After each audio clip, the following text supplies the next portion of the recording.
Hi, my name is Eric Spengler, and I'm going to be talking about creating a client-to-site VPN using the command line interface and the PPTP protocol as opposed to IPsec. Now, the reason why I'm talking about PPTP is because there's still quite a bit of the point-to-point tunneling protocol used out there, and I think it's important to understand that the Cisco routers do support this functionality if in fact, somebody's interested in utilizing that. So let's take a look at the screen. Let's look at our environment. First of all, I have PCA and R1, and that's going to be my client network. I have PCC and R3, and that's going to be my server network. I'm going to be configuring the server portion for the PPTP client-to-site VPN on R3, and I'm going to be using Microsoft's VPN client to make the connection. Now, one of the benefits of using Microsoft's VPN client, it's a client that's pre-built in from all the way from Windows 98 all the way up to Vista and beyond. So it's a very commonly used protocol, and it works very, very well if you don't have the ability to install a VPN client, but you still like to get a VPN connection set. So let's take a look at some of the commands that we're going to be putting into our router. Now, of course, this is a function that's required through the CLI. So certainly there's many commands, probably several dozen. So I'm going to be summarizing these commands. Then I'm going to be putting them in router 3, pasting them in, and creating that VPN client connection on PCA. So let's take a look. First of all, I have AAA enabled, so I need to make sure I have authentication enabled. This allows me to authenticate the clients and the users that come in. I have created a group called the IP DHCP pool client. This is the group of IP addresses that will be used in case somebody was to come in from the inside network. Not related technically to my VPN, but it is in case somebody on the inside network plugs in and is using the router to provide DHCP. Now, going back down to my VPN connections, the first one I see is the VPDN enable. Very important. The VPDN allows me to create that virtual private network, and it's a function you're not going to see if you're creating an IPsec VPN, but with a PPT VPN, it's similar more to a dial-in environment. So you need to create that VPDN enable process. From here, I can go ahead and create the VPDN group, which again you can see accept dial-in, and that's because Microsoft's PPTP uses the MS-CHAP version 2 for authentication, and you can see it identifies the protocol for incoming dial-in. And again, it's not dial-in, it's still coming over the network, but these are the configurations that are used to make this process function.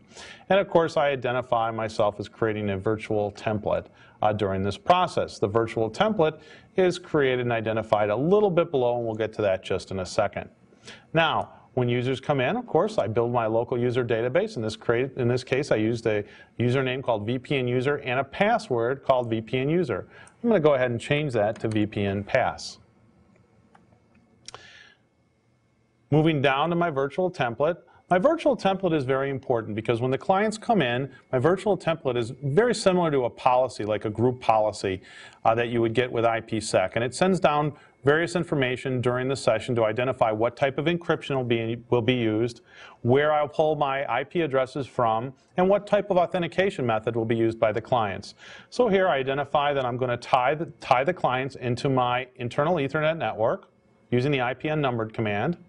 I'm going to establish my peer default IP address pool. So the pool is called PPTP. And if I were to look down a little below, I can see that my PPTP clients will be issued addresses from 126 to 150.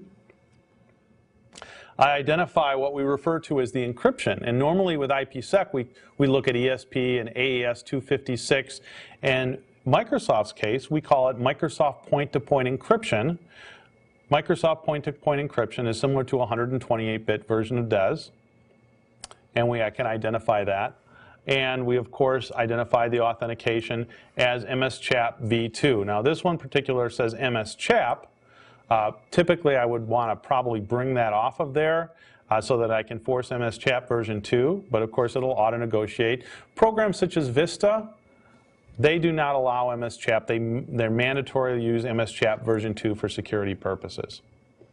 And primarily, that's it. that allows me, those configurations allow me to create an environment, in our case R3, set up as a PPTP VPN server.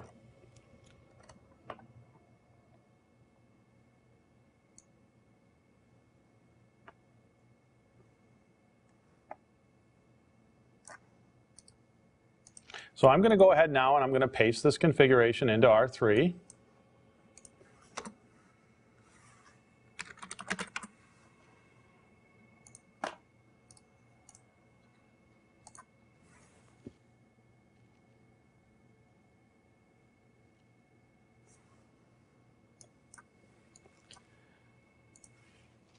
And once that configuration is pasted in and finalized, I'll go ahead and save the configuration, and then we'll switch over to the client to verify our configuration and establish the VPN connection.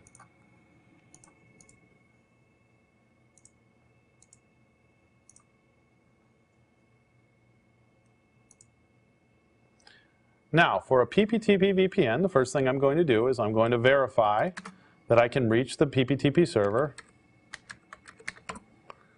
And in this case, I can. Now I need to create a VPN client connection. And within Microsoft, I can do this very easily. This is XP. I can go into my network properties, and I can say create a connection. Again, because this software is actually, and this client is actually built in to XP and Vista. I'm going to identify connect to the network at my workplace. I'm going to say use a virtual private network connection. I type a simple description here to identify the connection, and now I put the VPN server IP address in this case 10.2.2.1, and that would be the address of R3. From there, I simply click Finish, and right away it prompts me to put a user ID and password in.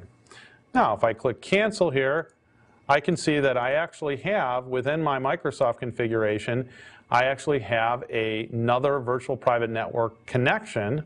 In this case, it's disabled, but if I click Connect, I can put in my VPN user account, which you recall I created. I can put in my VPN pass, which is my password. And I can choose to save this. Upon connection, once I connect, and as you can see, it connects fairly quickly. Once I connect, then I'm actually part of the network. And to show you that,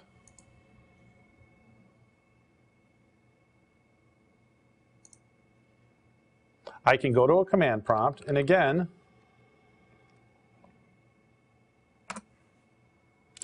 look at my IP settings. And in this case, you can see that I have an IP address of 192.168.3.26, which identifies myself as the PPP adapter, and that is my virtual private connection address. Now, anytime I can also disconnect, but you do have to realize that when I am connected, as with the Cisco client, I become part of that remote network. So unless I change my gateway address in the client connection, which I can do, I'll actually be forced to push all my traffic through the VPN and then back out the gateway at the remote site. Now, nicely enough, whether I'm using Cisco's or I'm using Microsoft's VPN connection to the Cisco router, I can go in, because I have an IP address and I'm connected with the network, I can map drives, I can access anything that I could normally access as part of a real internal connection, but actually I'm remote and my connections are all encrypted.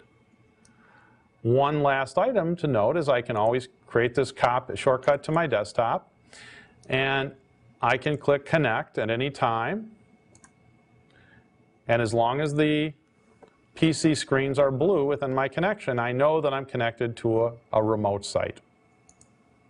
Thank you.